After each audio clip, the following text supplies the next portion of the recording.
Hello everyone, welcome to the pi r square. Rahul Mishra नाम है हमारा और आज के इस वीडियो में हम लोग दिसंबर लास्ट वीक की banking and financial awareness discuss करेंगे। 22 दिसंबर से लेकर 31 दिसंबर तक की बैंकिंग एंड फाइनेंशियल अवेयरनेस हम लोग यहाँ पर डिस्कस करने वाले हैं। इसके पहले थर्ड वीक की बैंकिंग एंड फाइनेंशियल अवेयरनेस हम लोगों ने डिस्कस किया हुआ है और उसका वीडियो जो है वो प्लेलिस्ट में है। अगर आप लोग देखना चाहते हैं तो उसको जाकर देख सकते हैं। दिसंबर फर्स्ट 2 वीक की बैंकिंग एंड फाइनेंशियल अवेयरनेस रह रही है, पैरेलली हम लोग उसको भी धीरे धीरे कवर कर लेंगे। ठीक है, सीधे क्वेश्चन से चीज़ों को डिस्कस करते हैं, देखते हैं कि पहले क्वेश्चन में क्या बोला गया है। और क्वेश्चन आप लोगों की स्क्रीन पर है, इसको एक बार आप लोग खुद से भी आंसर देने की कोशिश किया करिए। इसमें बोला गया है, which bank has partnered with IIFL home finance limited to provide affordable housing and MSME loan. किफ़ायती आवास और MSME ऋण प्रदान करने के लिए किस बैंक ने IIFL होम फाइनेंस लिमिटेड के साथ में भागीदारी की है, ये इस क्वेश्चन का हिंदी में मतलब। और ऑप्शंस आप लोगों के सामने दिए गए हैं। इसका जो आंसर होगा, इसका आंसर हो जाएगा ICICI bank, option number B. Option number B ICICI bank इसका आंसर हो जाएगा। अफोर्डेबल हाउसिंग और MSME लोन प्रोवाइड करने के लिए ICICI बैंक और IIFL, जो कि इसमें पूछा गया है, IIFL होम फाइनेंस लिमिटेड ने मिलकर जो है एक पार्टनरशिप किया हुआ है। ठीक है, तो इसका आंसर जो होगा ICICI bank, option number B. थोड़ा सा कुछ रिवाइज करेंगे हम लोग। ठीक है, अभी नवंबर में ICICI बैंक ने ICICI बैंक माइन नाम से मिलेनियल कस्टमर्स के लिए, किस नाम से, मैं फिर से बता रहा हूँ, आप लोग सुन लीजिए। ICICI बैंक माइन नाम से मिलेनियल कस्टमर्स के लिए इंडिया का पहला कॉम्प्रिहेंसिव बैंकिंग प्रोग्राम लॉन्च किया हुआ है। ICICI बैंक की बात हो रही है, मुंबई महाराष्ट्र हेडक्वार्टर होगा। संदीप बख्शी जी इसके MD और CEO होंगे। हम है ना ख्याल आपका, ये इसकी टैगलाइन हो जाएगी। यहाँ पर IIFL होम फाइनेंस लिमिटेड की भी बात हुई है, तो इसका जो हेडक्वार्टर है, ये इसका हेडक्वार्टर गुरुग्राम हरियाणा में हो जाएगा। ठीक है, और S श्रीधर जो हैं वो इसके चेयरमैन हो जाएंगे। बाकी और भी जो बैंक हैं इनका हेडक्वार्टर आप लोगों को पता होना चाहिए। नेक्स्ट देखते हैं, which bank has approved $231 million as a loan for the construction of the lower Kopili hydro electric power LKHEP plant in central Assam. किस बैंक ने मध्य आसाम में lower Kopili hydro electric power LKHEP संयंत्र निर्माण के लिए ऋण के रूप में $231 मिलियन की मंजूरी दी है, ये इस क्वेश्चन का हिंदी में मतलब है। और ऑप्शंस आप लोगों के सामने हैं। ये जो लोन अमाउंट है $231 मिलियन, ये भी आप लोगों को याद होना चाहिए। क्वेश्चन की फ्रेमिंग दूसरे तरीके से भी कर सकते हैं। क्वेश्चन ये भी पूछा जा सकता है कि Kopili hydro electric power plant के लिए जो है कितने अमाउंट का जो है लोन सैंक्शन किया गया था। ठीक है, तो ये अमाउंट भी आप लोगों को याद होना चाहिए। कई बार क्या होता है कि हमें कुछ इन्फॉर्मेशन क्वेश्चन से ही मिलती है, तो क्वेश्चन भी आप लोग ध्यान से पढ़ा करो। इंडिविजुअल अलग से क्वेश्चन नहीं बनाया जाएगा कि Kopili hydro electric power plant के लिए कितना मिलियन USD का लोन जो है वो दिया गया या ग्रांट किया गया, तो ये अमाउंट भी आप लोग याद रखिएगा। और इसका जो आंसर होगा, इसका आंसर हो जाएगा option number E, Asian development bank. क्या होगा? Option number E, Asian development bank. Central Assam में lower Kopili hydro electric power plant के निर्माण के लिए एशियन डेवलपमेंट बैंक ने $231 मिलियन का लोन प्रोवाइड किया, अप्रूव किया हुआ है। और अगर इसकी, ये तो USD में है, अगर इसकी INR में हम लोग बात करें तो ये लगभग हो जाएगा 1705। ठीक है ना, 1705 INR जो है ये करोड़ रुपए, 1705 करोड़ रुपए जो है ये इसकी INR में वैल्यू होगी। एशियन डेवलपमेंट बैंक इसका आंसर होगा। तो इसका हेडक्वार्टर जो हो जाएगा ये मनीला फिलीपींस में हो जाएगा। मसात्सुगु असाकावा जी जो है इसके प्रेसिडेंट हो जाएंगे। और भी जो ऑर्गेनाइजेशन यहाँ पर दिए गए और भी जो फाइनेंशियल इंस्टीट्यूशंस दिए गए हैं, इनका हेडक्वार्टर आप लोगों को पता होना चाहिए। ठीक है, और आसाम में कौन कौन से नेशनल पार्क हैं, अगर आप लोगों को कुछ याद आ रहा है तो आप लोग कमेंट कर बताओ। नहीं पता है तो पता करो। आसाम के CM, गवर्नर, ठीक है, कैपिटल, ये सारी चीज़ें भी आप लोगों को पता होनी चाहिए। अगला देखेंगे, what is the name of the recently launched open ended equity scheme bye ICICI prudential mutual fund. ICICI prudential mutual fund द्वारा हाल ही में शुरू की गई ओपन एंडेड इक्विटी स्कीम का नाम क्या है, इस क्वेश्चन का हिंदी में मतलब। और इसका जो आंसर होगा, इसका आंसर होगा ICICI prudential business cycle fund, option number C। Option number C इसका आंसर हो जाएगा, ICICI prudential business cycle fund. ICICI prudential mutual fund ने अभी हाल ही में ICICI प्रूडेंशियल साइकिल फंड नाम से एक open ended equity scheme launch की है। और ये ऑफर जो है वो 29 दिसंबर से ओपन होकर 12 जनवरी 12 जनवरी तक ये चलेगा। ठीक है ना, कब से कब तक मैं लिख दे रहा हूँ, ये डेट, ये ड्यूरेशन आप लोगों को याद होना चाहिए। 29 दिसंबर, 29 दिसंबर से लेकर 12 जनवरी, ठीक है ना, 12 जनवरी 2021 तक जो है ये चलेगा। और 12 जनवरी को ये क्लोज कर दिया जाएगा। इसके तहत इक्विटी और इक्विटी रिलेटेड सिक्योरिटीज़ में इन्वेस्टमेंट किया जा सकेगा। और अब बहुत ज़्यादा डिटेल में नहीं जानेंगे इसके बारे में, कि निफ्टी 500 TPR बेंचमार्क है, ठीक है ना, इस स्कीम का क्या है, ये सब नहीं पढ़ेंगे। आईसीआईसीआई प्रूडेंशियल म्यूचुअल फंड की यहाँ पर बात हुई है, तो आईसीआईसीआई प्रूडेंशियल म्यूचुअल फंड का हेडक्वार्टर मुंबई महाराष्ट्र में, और निमेश शाह जी जो हैं वो इसके एमडी और सीईओ होंगे। नेक्स्ट देखते हैं, which organisation has recently signed an MOU with Assam government to develop the MSME ecosystem in the state. किस संगठन ने हाल ही में आसाम सरकार के साथ में राज्य में एमएसएमई पारिस्थितिकी तंत्र के विकास के लिए एक समझौता ज्ञापन पर हस्ताक्षर किया है? इस क्वेश्चन का हिंदी में मतलब, और ऑप्शंस आप लोगों के सामने भी हैं, ठीक है। तो इसका जो आंसर होगा सिडबी इसका आंसर हो जाएगा, small industries development bank of India, option number B. Option number B इसका सिडबी आंसर हो जाएगा।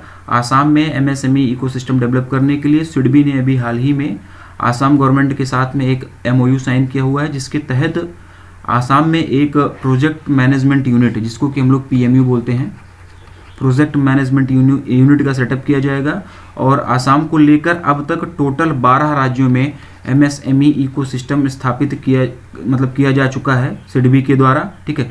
इन राज्यों में जो है मतलब टोटल 12 राज्यों में, आसाम को मिलाकर अभी टोटल 12 राज्यों में एमएसएमई इकोसिस्टम स्थापित करने के लिए सिडबी ने इन राज्यों के साथ में एमओयू साइन कर लिया है, ठीक है। इसके तहत राज्यों में प्रोजेक्ट मैनेजमेंट यूनिट एस्टेब्लिश किए जाएंगे, जिससे कि एमएसएमई प्रोजेक्ट से रिलेटेड जो भी प्रॉब्लम्स है उसको आसानी से दूर किया जा सके।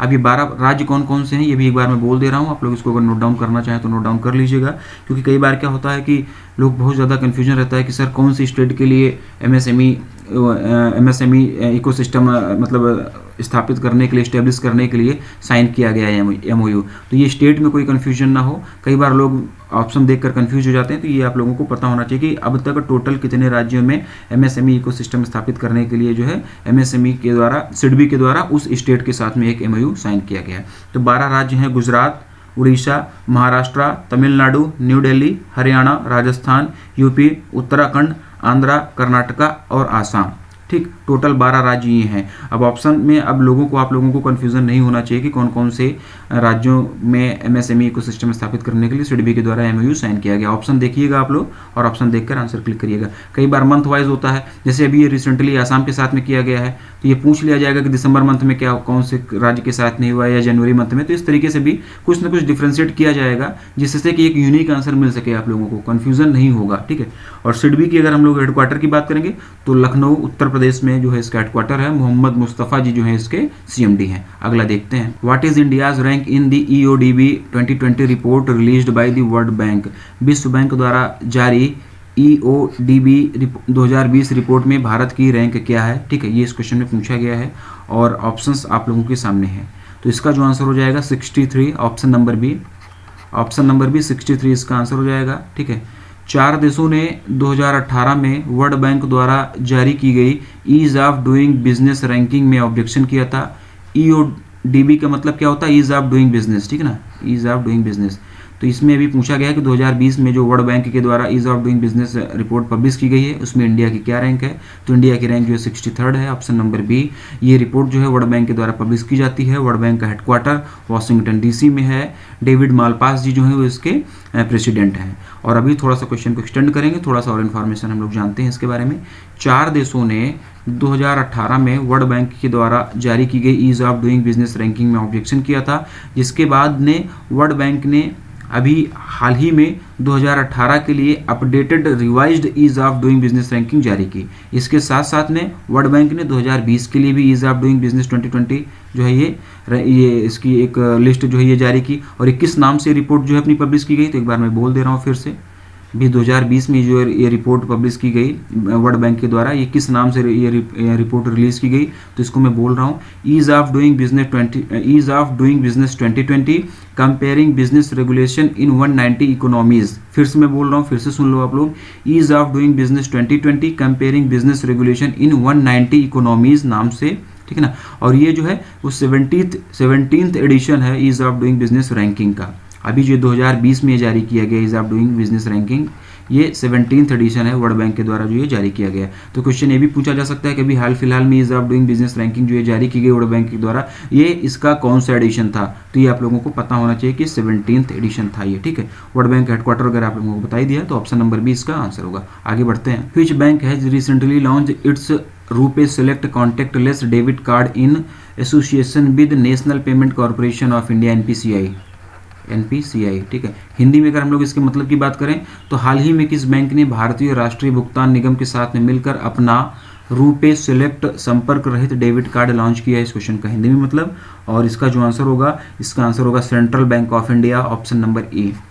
Central bank of India option number इसका आंसर हो जाएगा। अपने 110वें फाउंडेशन डे के मौके पर कौन से, मैं लिख रहा हूँ, ठीक है ना, अपने 110वें फाउंडेशन डे के ओकेजन पर सेंट्रल बैंक ऑफ इंडिया ने एनपीसीआई के साथ में मिलकर RuPay select contactless debit card launch किया और इसी मौके पर बैंक ने फास्ट टैग भी लॉन्च किया हुआ है। ठीक है, एनपीसीआई का हेडक्वार्टर मुंबई महाराष्ट्र में होगा। दिलीप एसबी जी जो है वो इसके एमडी और सीईओ हो जाएंगे। सेंट्रल बैंक ऑफ इंडिया का हेडक्वार्टर मुंबई महाराष्ट्र में होगा। पल्लव महापात्रा जी जो है वो इसके एमडी और सीईओ हो जाएंगे। और सेंट्रल बैंक ऑफ इंडिया की टैगलाइन ये आप लोगों को कमेंट कर कर बताना है। ठीक है, और ये अभी सेंट्रल बैंक ऑफ इंडिया का कौन सा फाउंडेशन डे सेलिब्रेट किया गया था, तो ये 110वां 110, ठीक ना, इसी फाउंडेशन डे पर जो है ये लॉन्च किया गया फास्टैग। आगे बढ़ते हैं। What is the name of the package for which a MOU has signed by bank of Baroda with Indian navy and Indian coast guard. उस पैकेज का नाम क्या है जिसके लिए भारतीय नौसेना और भारतीय तटरक्षक बल के साथ बैंक ऑफ बड़ौदा ने एक समझौता ज्ञापन पर हस्ताक्षर किए हैं, इस क्वेश्चन का हिंदी में मतलब। और ये ऑप्शंस आप लोगों के सामने है, इसका आंसर बताइए आप लोग क्या होगा। Baroda military salary package, option number D इसका आंसर होगा। ठीक है, Baroda military salary package, option number D इसका आंसर हो जाएगा। ठीक है, बड़ौदा मिलिट्री सैलरी पैकेज के माध्यम से special customized banking services provide करने के लिए बैंक ऑफ बड़ौदा ने इंडियन नेवी और इंडियन कोस्ट गार्ड के साथ में एक एमओयू साइन किया है।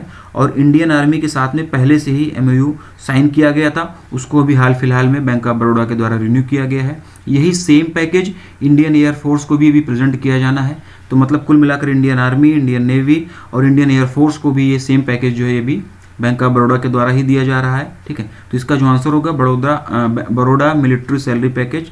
डिफेंस मिनिस्ट्री के अंडर आने वाले चारों आर्म्ड फोर्सेस को बैंक अपना ये पैकेज दे रही है इसके साथ साथ इस समय। ठीक है, जबकि सीआरपीएफ के लिए एक अलग से पैकेज इंट्रोड्यूस किया गया है बैंक के द्वारा। बैंक के द्वारा सीआरपीएफ के लिए एक अलग से पैकेज जो है इंट्रोड्यूस किया गया है। अभी सैलरी पैकेज के बारे में बहुत ज़्यादा डिटेल में जानने की ज़रूरत नहीं है। कौन कौन सी बैंकों का मर्जर बैंक ऑफ बड़ौदा में हुआ ये आप लोग कमेंट करके बताओ। कौन कौन सी बैंकें जो मैं बता दे रहा हूँ। चलिए, विजया बैंक और देना बैंक को बैंक ऑफ बड़ौदा में भी 1 अप्रैल को मर्ज कर दिया गया था। इंडियाज इंटरनेशनल बैंक जो है वो बैंक ऑफ बड़ौदा की टैगलाइन होगी। ठीक है, इसका हेडक्वार्टर, एमडी, सीईओ ये आप लोगों को कमेंट कर बताना है। आगे देखते हैं कि क्या बोला गया है क्वेश्चन में। Which organisation will receive 20 million USD loan from Asian development bank to lend loans to MSMEs and affordable housing finance companies in India। कौन सा संगठन भारत में MSME और सस्ती हाउसिंग फाइनेंस कंपनियों को ऋण देने के लिए एशियाई विकास बैंक से 40 मिलियन USD का ऋण प्राप्त करेगा, इस क्वेश्चन का हिंदी में मतलब। और ऑप्शंस भी आप लोगों के सामने हैं, तो इसका जो आंसर हो जाएगा northern arc capital limited, option number A.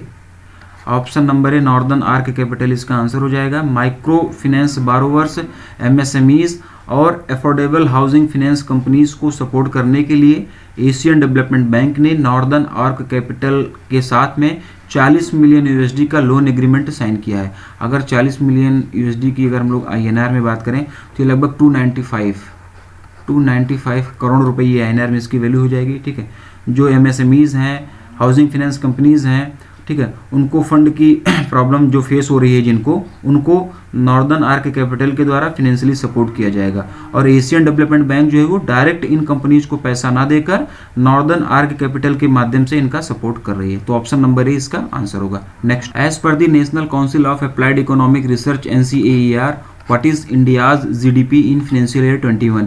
National council of applied economic research NCAER के अनुसार फाइनेंशियल ईयर 2021 में भारत की GDP क्या है, इस क्वेश्चन का हिंदी में मतलब। और -7.3% ऑप्शन नंबर बी इसका आंसर होगा। -7.3% ऑप्शन नंबर बी इसका आंसर हो जाएगा। NCAER ने अभी हाल ही में 2020-21 में नाम बोल रहा हूँ, ध्यान से सुनिएगा आप लोग, 2020 to 21 mid year review of the Indian economy नाम से अपनी एक रिपोर्ट पब्लिश की है।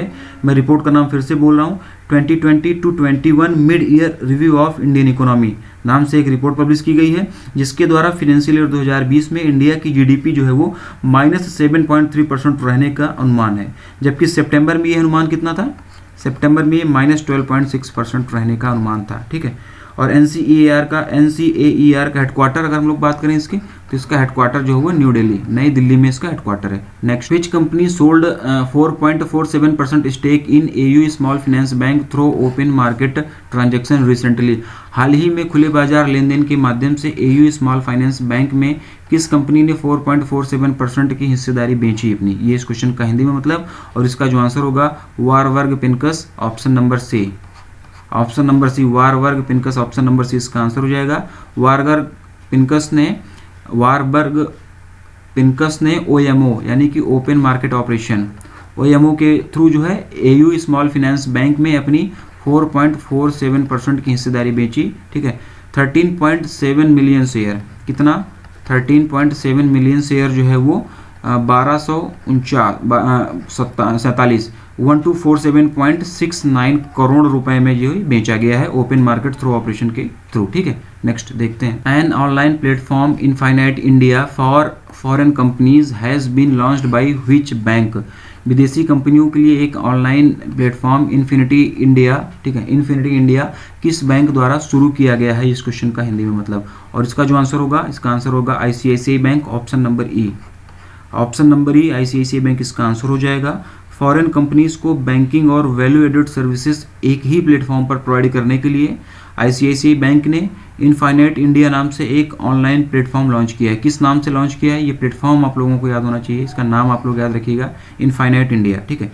इनफाइनाइट इंडिया नाम से एक ऑनलाइन प्लेटफॉर्म लॉन्च किया गया ICICI बैंक के द्वारा, और इस लॉन्च के साथ में जो है ICICI बैंक इंडिया की पहली बैंक बन गई है जो इस तरीके की फैसिलिटी प्रोवाइड कर रही है। मुंबई महाराष्ट्र ICICI बैंक का हेडक्वार्टर होगा इसका, और MD और CEO कई बार आप लोगों को बता दिया गया, तो ये याद होगा। नेक्स्ट देखते हैं, विच bank has secured the top spot in UPI transaction among the UPI remitter banks in the UPI ecosystem statistic November 2020 report release by national payment corporation of India.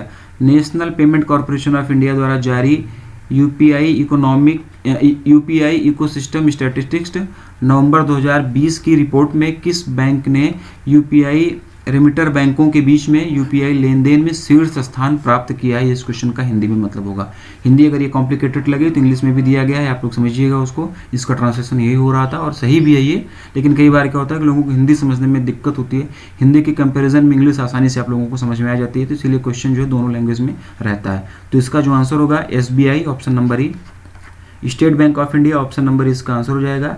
अभी NPCI ने जो है अपनी एक रिपोर्ट रिलीज की थी, और किस नाम से रिपोर्ट रिलीज की गई थी, तो ये आप लोगों की स्क्रीन पर लिखा हुआ है, आप लोगों को ये नाम याद होना चाहिए, UPI इकोसिस्टम स्टैटिस्टिक्स नवंबर 2020, ठीक है, तो ये आप लोगों को याद होना चाहिए। तो ये इसी रिपोर्ट के अनुसार UPI रेमिटर्स बैंक में UPI ट्रांजेक्शन के मामलों में सबसे ज़्यादा ट्रांजैक्शन SBI के द्वारा किया गया है। जो भी UPI रेमिटर्स बैंक है उसमें सबसे ज़्यादा टॉप पर कौन है, नंबर 1 पर कौन है UPI ट्रांजैक्शन के मामले में, तो उसमें जो है SBI इसका जो है आंसर होगा, SBI नंबर 1 पर है। लगभग 607.92 मिलियन, मैं लिख दे रहा हूँ, 607.92 मिलियन ट्रांजैक्शन जो है वो किया गया है SBI के द्वारा। सेकेंड नंबर पर एक्सिस बैंक है, और थर्ड नंबर पर HDFC बैंक है, SBI फर्स्ट पर, एक्सिस सेकंड पर, और थर्ड पर जो है ये HDFC बैंक है, ठीक है। और अगर हम लोग बात करें इन सब की हेडक्वार्टर की, तो ये हेडक्वार्टर आप लोगों को पता ही होगा। नेक्स्ट देखते हैं, government of India and which bank has signed A 500 million USD loan for green national highways corridors project recently. Bharat सरकार और किस बैंक ने हाल ही में green national highway corridor project के लिए 500 मिलियन अमेरिकी डॉलर के ऋण पर हस्ताक्षर किए? ये इस क्वेश्चन का हिंदी में मतलब world bank, option number D इसका आंसर होगा। World bank, option number D इसका आंसर होगा। ये अमाउंट आप लोगों को याद होना चाहिए, 500 मिलियन USD का, ठीक है। वर्ल्ड बैंक और गवर्नमेंट ऑफ इंडिया ने green national highways corridor project के लिए 500 मिलियन USD के लोन एग्रीमेंट पर साइन किया हुआ है अभी। और अगर हम लोग इसके INR की बात करें, इंडियन रुपीज़ में कितनी वैल्यू हो जाएगी, तो 3692 करोड़ रुपए ये जो है ये INR में इसकी वैल्यू हो जाएगी, ठीक है, इंडियन रुपीज़ में इसकी वैल्यू होगी। और इस प्रोजेक्ट के तहत राजस्थान, हिमाचल प्रदेश, ठीक है, हिमाचल प्रदेश और आंध्रा में जो है सेफ, ग्रीन और रेजिलिएंट हाईवेज बनाए जाएंगे, ठीक है। और 18.5 18.5 ईयर्स में ये लोन चुकाना होगा। इसकी जो डेडलाइन है 18.5 ईयर्स है और 5 साल का जो है इसमें ग्रेस पीरियड भी दिया गया है। वर्ल्ड बैंक के अंडर जो है 5 ऑर्गेनाइजेशन आते हैं। कौन कौन से आते हैं वो मैं बता रहा हूँ, आप लोग उसको सुनिएगा। बहुत सारे कन्फ्यूज़न लोगों को यहाँ पर होते हैं और कई बार इसको व्हाट्सएप वगैरह कर कर पूछते भी रहते हैं। तो वर्ल्ड बैंक के अंडर 5 ऑर्गेनाइजेशन कौन कौन से होते हैं ये मैं बता रहा हूँ। पहला होता है IBRD, पहला जो होता है IBRD, ठीक है। अगर हम लोग इसकी बात करें तो IBRD का मतलब क्या होता है, अगर इसके हम लोग फुल फॉर्म की बात करें तो इसका फुल फॉर्म हो जाएगा international bank for reconstruction and development, IBRD हो गया। दूसरे की अगर हम लोग बात करें तो IDA होता है। IDA क्या हो जाएगा, द इंटरनेशनल डेवलपमेंट एसोसिएशन। तीसरे की अगर हम लोग बात करें तो तीसरा क्या होता है IFC, तीसरा होता है IFC यानी कि द इंटरनेशनल फाइनेंस कॉरपोरेशन। चौथे की अगर हम लोग बात करें तो चौथा होता है MIGA, चौथे की अगर हम लोग बात करें तो चौथा है MIGA। तो MIGA का मतलब क्या हो जाएगा, तो दी मल्टीलेटरल इन्वेस्टमेंट गारंटी एजेंसी। पांचवा और लास्ट ऑर्गेनाइजेशन जो वर्ल्ड बैंक के अंदर आता है वो क्या होता है ICSID, पांचवा क्या होता है ICSID। तो इसका फुल फॉर्म क्या हो जाएगा, the international centre for settlement of investment disputes, ठीक। तो ये 5 ऑर्गेनाइजेशन होते हैं जो वर्ल्ड बैंक के अंडर आते हैं। तो यहाँ पर आप लोगों को कोई कंफ्यूजन अब नहीं होना चाहिए। और वर्ल्ड बैंक के हेडक्वार्टर तो ये आप लोगों को अब तक याद हो गया होगा, लगातार हर क्वेश्चन में पढ़ते आ रहे हैं, वाशिंगटन DC। डेविड मालपास इसके प्रेसिडेंट होंगे। Next, which financial institutions has become the first to take projects on pilot basis of the Karnataka government's first of its kind farmer registration and unified beneficiary information system fruit portal, ठीक है। कर्नाटक सरकार के अपनी तरह के पहले किसान पंजीकरण और एकीकृत लाभार्थी सूचना प्रणाली फ्रूट्स पोर्टल की परियोजनाओं को लेने वाले पहले वित्तीय संस्थान का नाम बताएं, इस क्वेश्चन का हिंदी में मतलब। और ये फ्रूट पोर्टल जो है इसका फुल फॉर्म आप लोगों को पता होना चाहिए, ये लिखा हुआ है, ठीक है। तो इसका जो आंसर होगा Canara bank, option number B, option number B Canara bank इसका आंसर हो जाएगा। Farmer registration and unified beneficiary information system, जिसको कि हम लोग फ्रूट बोलते हैं नाम से, इसी नाम से जो है राज्य का पहला ई-गवर्नेंस पोर्टल कर्नाटका गवर्नमेंट द्वारा लॉन्च किया गया और ये अपनी तरह का पहला पोर्टल है। और कैनरा बैंक जो है वो इस फ्रूट पोर्टल को एक्सेस करने वाला पहला फाइनेंशियल इंस्टीट्यूशंस है। नाबार्ड और कर्नाटका गवर्नमेंट ने कैनरा बैंक को इस पायलट प्रोजेक्ट के लिए जो है आइडेंटिफाई किया है। थोड़ा सा रिवाइज करेंगे पिछला जो कुछ याद आ रहा है। सिंडिकेट बैंक का कैनरा बैंक में मर्जर हो गया, ये आप लोगों को पता होगा। और इसका कैनरा बैंक का हेडक्वार्टर क्या हो जाएगा, बेंगलोर कर्नाटका में है। टुगेदर वी कैन जो है इसकी टैगलाइन हो जाएगी। और LV प्रभाकर जी जो है वो कैनरा बैंक के MD और CEO हो जाएंगे। Next, what is the new extended date for the suspension of the insolvency and bankruptcy code IBC given by the ministry of corporate affairs to ease out the difficulties caused due to कोविड-19। कोविड-19 के कारण होने वाली कठिनाइयों को कम करने के लिए corporate मामलों के मंत्रालय द्वारा दी गई इंसॉल्वेंसी एंड बैंक्रप्सी कोड के निलंबन की नई विस्तारित तारीख क्या है, ये इस क्वेश्चन का हिंदी में मतलब। और इसका जो आंसर होगा, इसका आंसर हो जाएगा 25 मार्च 2021, ऑप्शन नंबर बी। 25 मार्च 2021, ऑप्शन नंबर बी इसका आंसर हो जाएगा। मिनिस्ट्री ऑफ कॉर्पोरेट अफेयर्स ने IBC सस्पेंशन डेट को अगले 3 महीनों के लिए एक्सटेंड कर दिया गया है। IBC यानी कि इंसॉल्वेंसी एंड बैंक्रप्सी कोड, ठीक है। तो इसको जो है अगले 3 महीनों के लिए एक्सटेंड कर दिया गया है। पहले जो है इसका सस्पेंशन जो है वो 25 दिसंबर को होने वाला था, खत्म हो रहा था, लेकिन अब इसे बढ़ाकर 25 मार्च 2021 तक के लिए कर दिया गया है। Recently which bank has signed an MOU with the Indian green building council IGBC, a part of confederation of Indian industry CII to promote green building in India.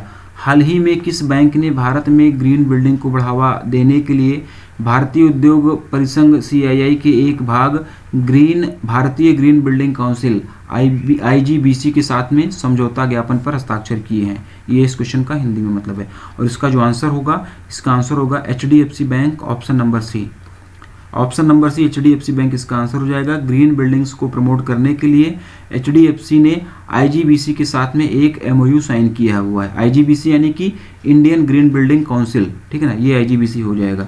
इसके साथ में एक MOU साइन किया है। दोनों ज्वाइंट ट्रेनिंग और awareness programme के माध्यम से लोगों को ग्रीन बिल्डिंग के बारे में, ग्रीन बिल्डिंग्स के लिए अवेयर करेंगे। ग्रीन बिल्डिंग प्रोजेक्ट्स को फिनेंस किया जाएगा इसमें, ठीक है। अभी तक HDFC बैंक ने 310 सर्टिफाइड ग्रीन बिल्डिंग प्रोजेक्ट्स को 14,000 करोड़ रुपए तक का रिटेल लोन डिस्ट्रीब्यूट कर चुका है। फिर से सुन लो, अभी तक HDFC बैंक ने 310 सर्टिफाइड ग्रीन बिल्डिंग प्रोजेक्ट्स को 14,000 करोड़ रुपए तक का लोन जो है वो डिस्ट्रीब्यूट कर चुका हुआ है। और यहाँ पर बात हुई थी confederation of Indian industry CII, तो इसका हेडक्वार्टर जो है इसका हेडक्वार्टर नई दिल्ली में होगा, नई दिल्ली में इसका हेडक्वार्टर हो जाएगा और उदय कोटक जी जो है वो इसके प्रेसिडेंट हो जाएंगे। फिलहाल option number C HDFC bank जो है इस क्वेश्चन का आंसर होगा। नेक्स्ट देखते हैं, which financial institution has launched it's flagship team cashless India campaign in Coimbatore targeting small and medium merchants of Tier 2 and 3 cities. ठीक है, Tier 2 और 3 शहरों के छोटे और मध्यम व्यापारियों को लक्षित करते हुए कोयम्बटूर में किस वित्तीय संस्थान ने अपना प्रमुख अभियान टीम कैशलेस इंडिया शुरू किया, ये इस क्वेश्चन का हिंदी में मतलब। और इसका आंसर हो जाएगा जो Mastercard, option number C Mastercard इसका आंसर हो जाएगा। Tier 2 और Tier 3 सिटीज़ में इनके जो भी स्मॉल एंड मीडियम मर्चेंट्स हैं इनको टारगेट करते हुए डिजिटल पेमेंट को बूस्ट करने के लिए मास्टर कार्ड ने टीम कैशलेस इंडिया नाम से एक कैंपेन लॉन्च किया हुआ था। ये कैंपेन का नाम आप लोगों को याद होना चाहिए। टीम कैशलेस इंडिया जो है ये मास्टर कार्ड के द्वारा कोयम्बटूर में लॉन्च किया गया। Next, who has been approved by RBI to get appointed as the new executive director of ICICI bank for a period of 3 years। इनका टेन्योर 3 सालों के लिए रहेगा। ठीक है, 3 साल की अवधि के लिए ICICI बैंक के नए कार्यकारी निदेशक के रूप में नियुक्त करने के लिए RBI द्वारा किसे मंजूरी दी गई है, और इसका जो आंसर होगा Sandeep Batra, option number A Sandeep Batra इसका आंसर हो जाएगा। RBI ने अगले 3 सालों के लिए, इनका टेन्योर 3 साल रहेगा, अगले 3 सालों के लिए जो है ICICI बैंक के एग्जीक्यूटिव डायरेक्टर के रूप में संदीप बत्रा जी का अपॉइंटमेंट किया हुआ है। इनके अपॉइंटमेंट को मंजूरी दी है। बत्रा जी पिछले 20 सालों से ICICI ग्रुप में ही काम कर रहे हैं और करंट में ये जो है कॉर्पोरेट सेंटर के प्रेसिडेंट के रूप में काम कर रहे हैं ICICI बैंक में। Option number A Sandeep Batra इसका आंसर होगा। Which banks license has recently been cancelled by RBI for breaching the minimum net worth requirement for 2 quarters। 2 तिमाहियों के लिए न्यूनतम नेटवर्थ की आवश्यकता को पूरा न करने के लिए हाल ही में RBI द्वारा किस बैंक का लाइसेंस रद्द कर दिया गया है, ये इस क्वेश्चन में पूछा गया है। और इसका जो आंसर होगा, इसका आंसर हो जाएगा Subhadra local area bank, option number ई सुभद्रा लोकल एरिया बैंक इसका आंसर हो जाएगा। मिनिमम नेटवर्थ रिक्वायरमेंट को लगातार 2 क्वार्टर तक पूरा ना कर पाने के कारण RBI ने जो है इस बैंक का लाइसेंस कैंसिल कर दिया है। ठीक है, बैंकिंग रेगुलेशन एक्ट 1949 के सेक्शन 22(4) के तहत में जो है इसका लाइसेंस रद्द किया गया है।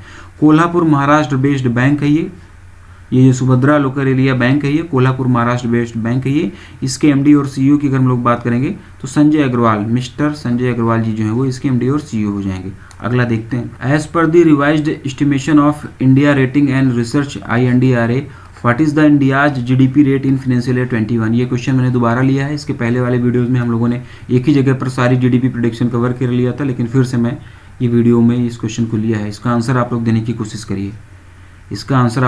कोशिश करिए। इंडिया रेटिंग एंड रिसर्च के संशोधित अनुमान के अनुसार वित्त वर्ष 2021 में भारत की GDP दर क्या है, तो -7.8 ऑप्शन नंबर इसका आंसर होगा।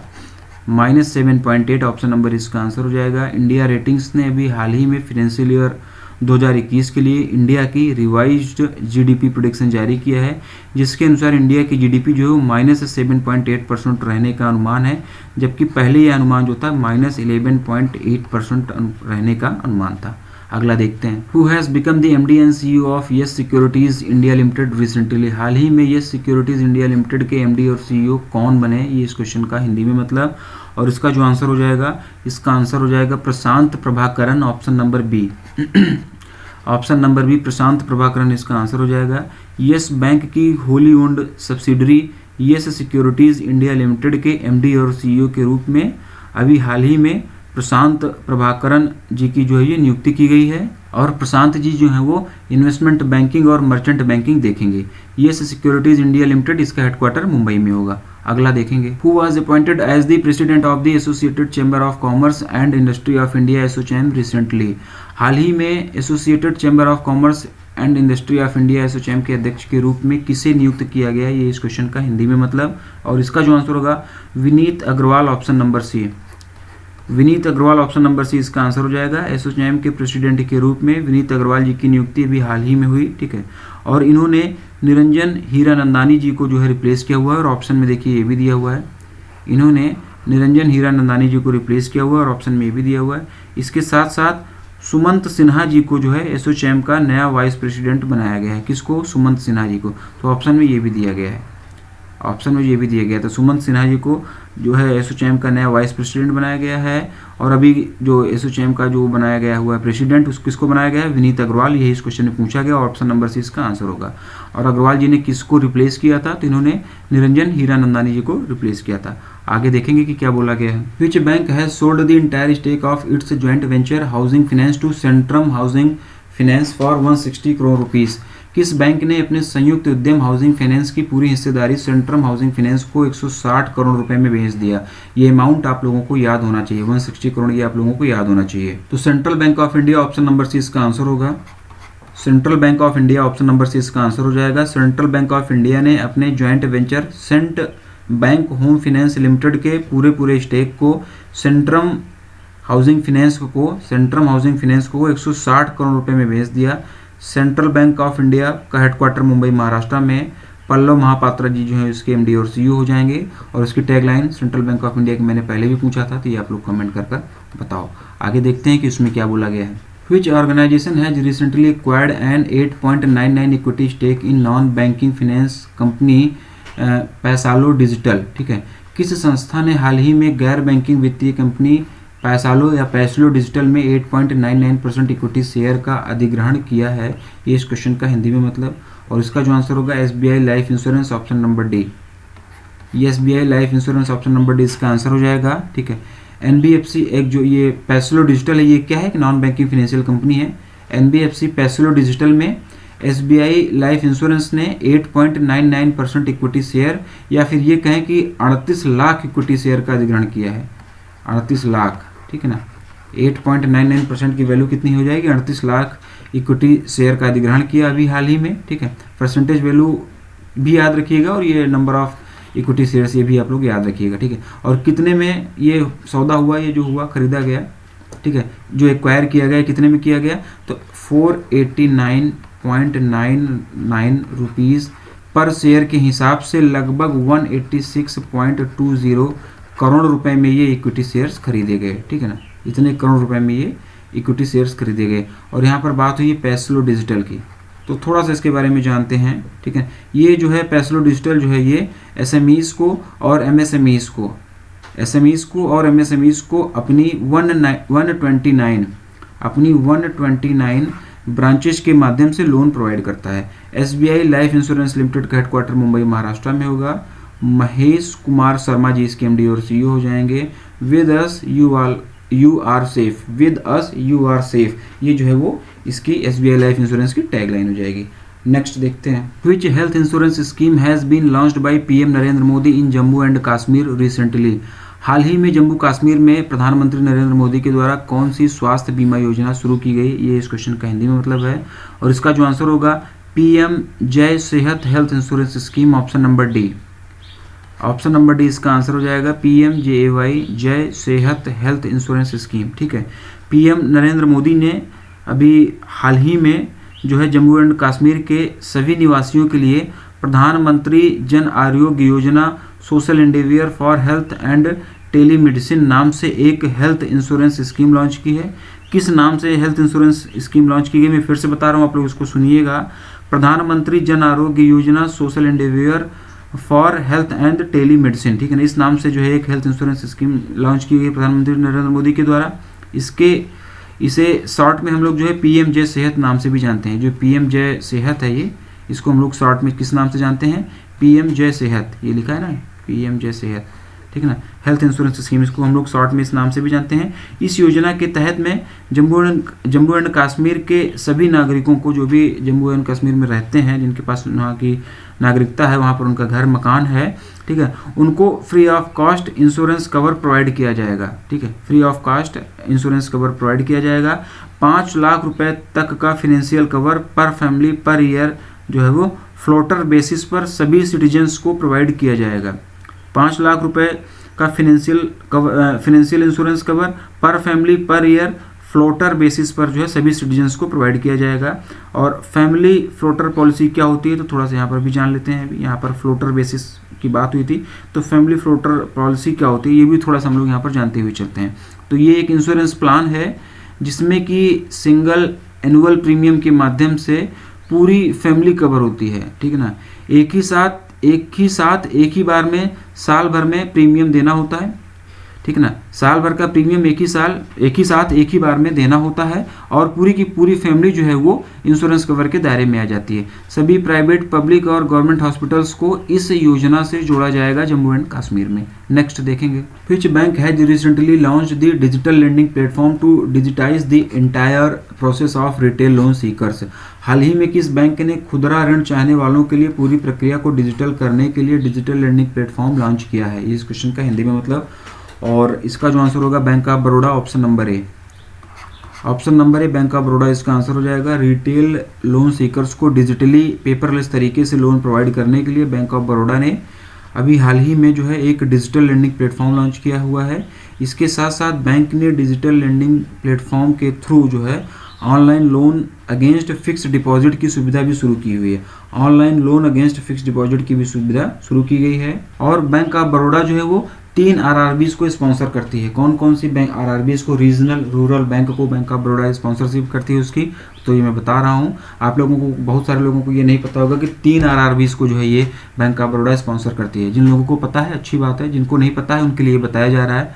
बड़ौदा यूपी ग्रामीण बैंक को स्पॉन्सर करती है, बड़ौदा राजस्थान क्षेत्रीय ग्रामीण बैंक को स्पॉन्सर करती है, बड़ौदा गुजरात ग्रामीण बैंक को जो है ये बैंक ऑफ बड़ौदा यही स्पॉन्सरशिप उसकी करती है। बैंक ऑफ बड़ौदा के हेडक्वार्टर की बात करेंगे तो वडोदरा गुजरात में इसका हेडक्वार्टर होगा।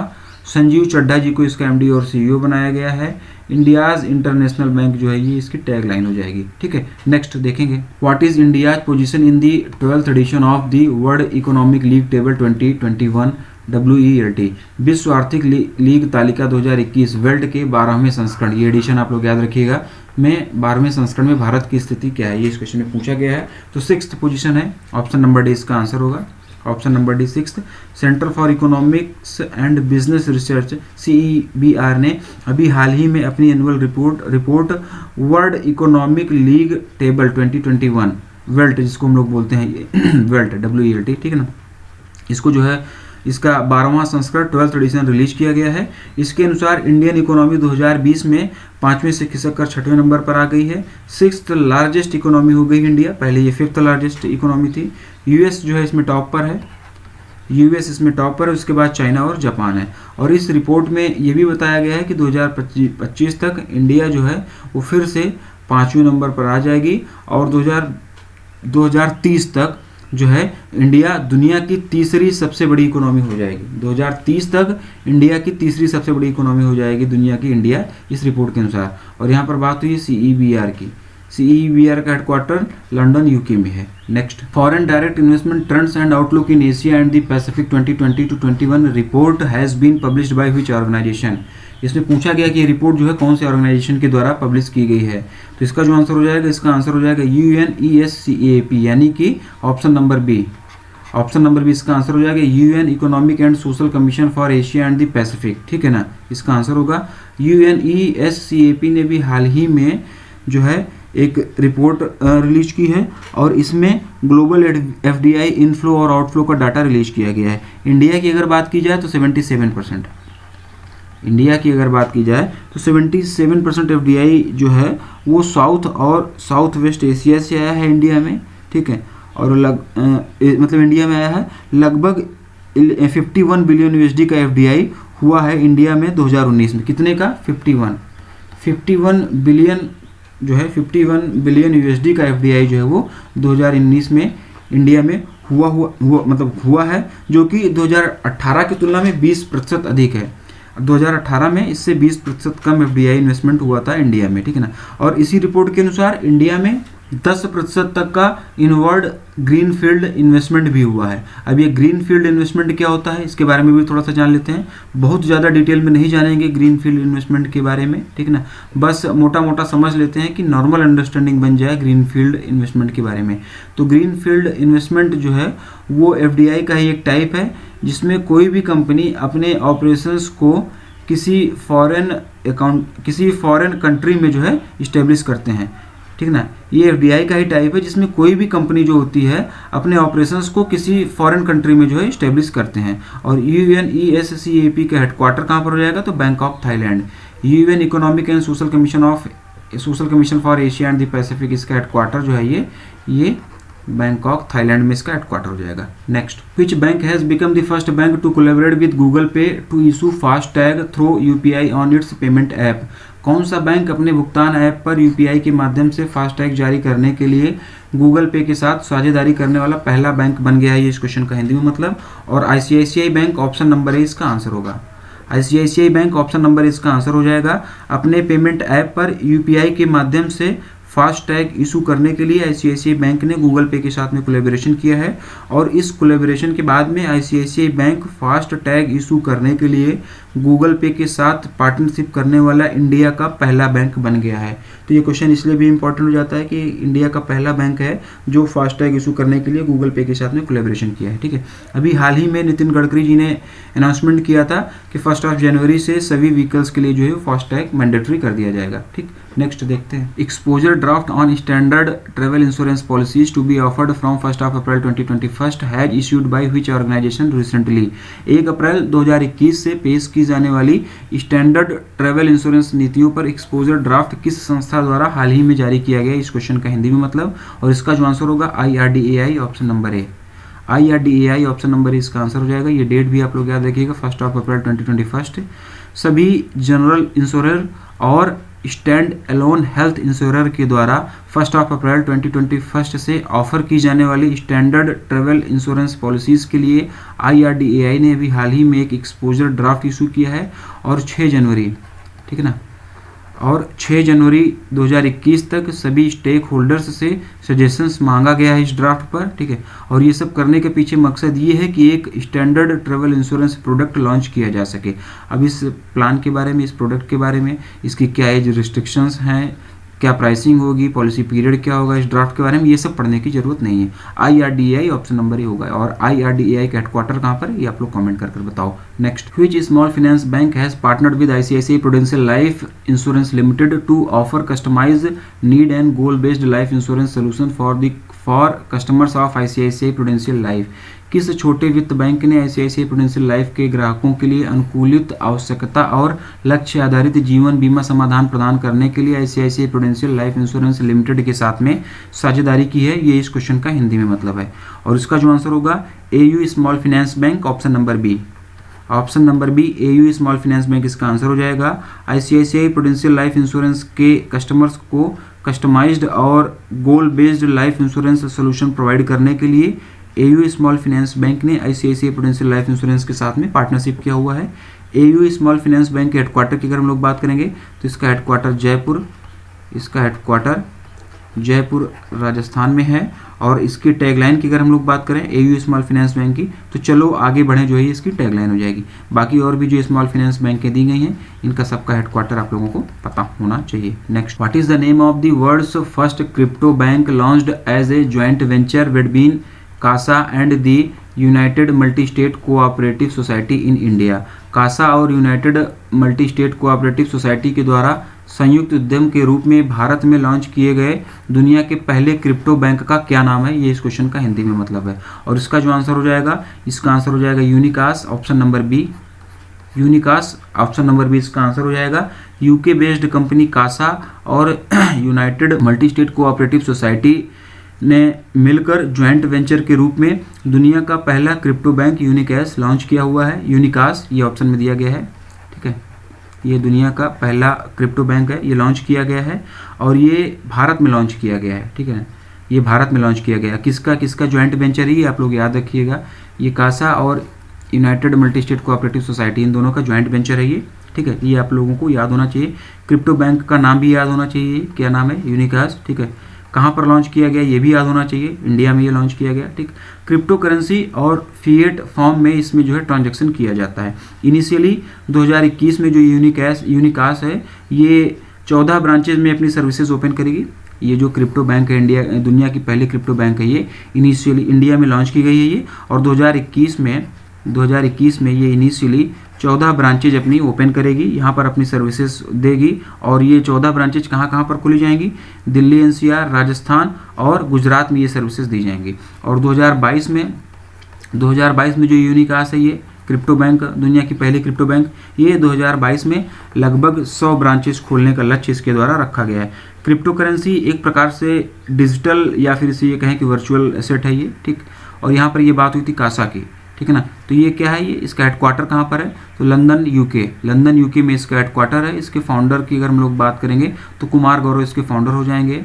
और यूनिकैश की अगर हम लोग बात करें, जो ये दुनिया की पहली क्रिप्टो बैंक है ये, तो इसका हेडक्वार्टर कहाँ पर हो जाएगा? तो ये दुनिया की जो पहली क्रिप्टो बैंक है यूनिकैश, इसका हेडक्वार्टर जयपुर राजस्थान में होगा। कहाँ पर? जयपुर राजस्थान में इसका हेडक्वार्टर हो जाएगा। और इसके सीईओ की अगर हम लोग बात करें यूनिकैश की, तो इसके सीईओ जो है वो दिनेश कुकरेजा जी जो है उसके सीईओ हो जाएंगे। और यहाँ पर बात हुई है यूनाइटेड मल्टी स्टेट कोऑपरेटिव की सोसाइटी की, तो इसका हेडक्वार्टर कहाँ पर हो जाएगा? तो इसका हेडक्वार्टर भी जयपुर राजस्थान में हो जाएगा। और BS राजावत जी जो हैं वो इसके चेयरमैन हो जाएंगे। Next, which small finance bank recently got approval from SEBI to make an initial public offering IPO on BSE Sensex and Nifty NSE Nifty? किस लघु वित्त बैंक को हाल ही में BSE सेंसेक्स और NSE निफ्टी पर IPO लॉन्च करने के लिए सेबी से मंजूरी मिली है? ये इस क्वेश्चन का हिंदी में मतलब। और इसका जो आंसर हो जाएगा, इसका आंसर हो जाएगा सूर्योदय small finance bank, option number D. Option number D, सूर्योदय स्मॉल फाइनेंस बैंक इसका आंसर हो जाएगा। सेबी ने अभी हाल ही में SFB यानी कि सूर्योदय स्मॉल फाइनेंस बैंक को अपना IPO लॉन्च करने का अप्रूवल दे दिया है। बैंक का क्या नाम है? Suryoday small finance bank. Next, which bank has recently signed an agreement with my class board educational solution private limited to acquire 9.09% of its stake? My class board educational solution private limited में 9.09% की हिस्सेदारी का अधिग्रहण करने के लिए किस बैंक ने हाल ही में एक समझौते पर हस्ताक्षर किया? इस क्वेश्चन का हिंदी में मतलब। और इसका जो आंसर होगा, इसका आंसर हो जाएगा ICICI बैंक, ऑप्शन नंबर ए। ऑप्शन नंबर ए ICICI बैंक इसका आंसर हो जाएगा। ICICI बैंक ने माई क्लास बोर्ड में 9.09% का स्टेक एक्वायर करने के लिए, कितने का? 9.09% का स्टेक एक्वायर करने के लिए इसके साथ में एक एग्रीमेंट साइन किया हुआ है। और ये जो है लगभग 4.5 करोड़ INR, 4.5 करोड़ रुपए में ये अधिग्रहण किया जाएगा। इसके साथ साथ अभी हाल ही में LIC ने जो है ICICI बैंक में अपने शेयर का 2.002% ये जो है ओपन मार्केट ट्रांजैक्शन के थ्रू बेच दिया। LIC ने ICICI बैंक में अपने शेयर का 2.002% ओपन मार्केट ट्रांजैक्शन के थ्रू बेच दिया। ये इन्फॉर्मेशन भी जरूरी है, ये आप लोगों को पता होनी चाहिए, ठीक है। और इसके साथ ही बैंक में LIC की हिस्सेदारी अब घटकर 6.74% बच गई। ये 2.002% का स्टेक जो है ओपन मार्केट ऑपरेशन के थ्रू बेचने के बाद में LIC की हिस्सेदारी बैंक में कितनी है? 6.74% की हिस्सेदारी बैंक में बची। और पहले हिस्सेदारी कितनी थी? 8.74% की थी, ठीक है। नेक्स्ट देखते हैं, as per the RBI paper what is the desired inflation rate of India that needs to be maintained? RBI paper के अनुसार भारत की वांछित मुद्रास्फीति दर क्या है जिसे बनाए रखने की आवश्यकता है? ये इस क्वेश्चन का हिंदी में मतलब। और इसका जो आंसर होगा 4%, option number C. Option number C 4% इसका आंसर हो जाएगा। अभी हाल ही में RBI के डिप्टी गवर्नर MD पात्रा ने और RBI के ही एक दूसरे अधिकारी हरिंदर कुमार बाहेरा जी ने RBI पेपर जो है वो जारी किया, जिसके अनुसार 4% का इन्फ्लेशन रेट मेंटेन करना ये इंडिया के लिए आवश्यक है। Next, which bank is topped in India as per banking financial services and insurance BFSI movers and shakers 2020 report released by Wizikey द्वारा जारी बैंकिंग, वित्तीय सेवा और बीमा BFSI movers and shakers 2020 report के अनुसार भारत में कौन सा बैंक शीर्ष पर है? ये इस क्वेश्चन का हिंदी में मतलब। और HDFC bank, option number D इसका आंसर होगा। HDFC bank, option number D इसका आंसर हो जाएगा। ये रिपोर्ट किसने जारी किया, किस नाम से रिपोर्ट जारी की गई, ये सब आप लोगों को याद होना चाहिए। ये सारी चीज़ें आप लोगों को पता होनी चाहिए। यहाँ से भी क्वेश्चन बन सकता है, विजिकी के द्वारा ये रिपोर्ट जारी की गई, किस नाम से जारी की गई, ये भी आप लोगों को पता होना चाहिए। Banking financial services and insurance movers and shakers 2020, ठीक है। तो ये सारी चीज़ें आप लोगों को याद होनी चाहिए। विजिकी ने अभी हाल ही में एक रिपोर्ट जारी की, जिसके अनुसार HDFC, ICICI और SBI 2020 में इंडिया के टॉप 3 बैंक्स हैं। कौन कौन से? HDFC टॉप पर है, फर्स्ट पर है, सेकंड पर ICICI है और थर्ड पर क्या है SBI, थर्ड पर क्या है SBI, ठीक है ना। और चौथे नंबर पर अगर हम लोग बात करें इसी रिपोर्ट के अनुसार तो येस बैंक चौथे नंबर पर। पाँचवें नंबर पर अगर हम लोग बात करें तो PNB जो है इसी रिपोर्ट के अनुसार 5वें नंबर पर है। और इसी रिपोर्ट के अनुसार अगर हम लोग पेमेंट वॉलेट की बात करें तो गूगल पे नंबर 1 पर है, गूगल पे जो है वो नंबर 1 पर है और गूगल पे के बाद में फ़ोन पे है, गूगल पे के बाद में सेकंड नंबर पर फ़ोन पे है।